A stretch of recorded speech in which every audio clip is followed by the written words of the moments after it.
But how do we go forward?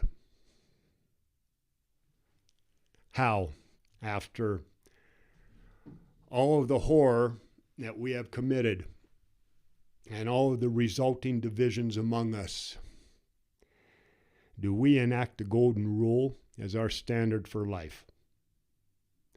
How do we manage to get enough people into the governments, businesses, and religions, framing our lives, that have the courage to say no, that have the courage to commit to the golden rule and will not participate in violating it for someone else's expediency? How do we get people to realize that those forces on earth working against us, working against peace and goodwill among us, can only do so with our support? That if we do not cooperate, they do not survive.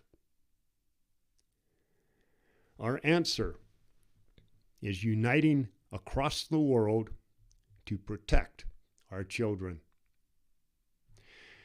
The only time Jesus ever made a comment about someone having to pay for their sins in a way that resembles our childish idea of hell concerned those people who harm the little ones, when he said that their fate would be worse than having a millstone tied around their necks and tossed into the sea. Nowhere else does Jesus even hint of punishment like that. And that is our clue as to the importance of and the need to care for the only innocent ones among us.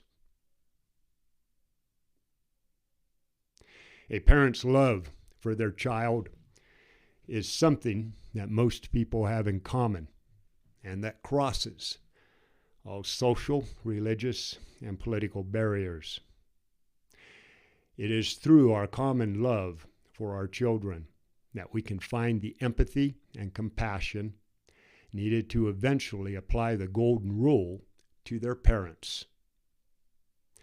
And when enough of us stand up to protect the children, regardless of whose children they are or where they are at, we will bring much of the world's horror to a standstill.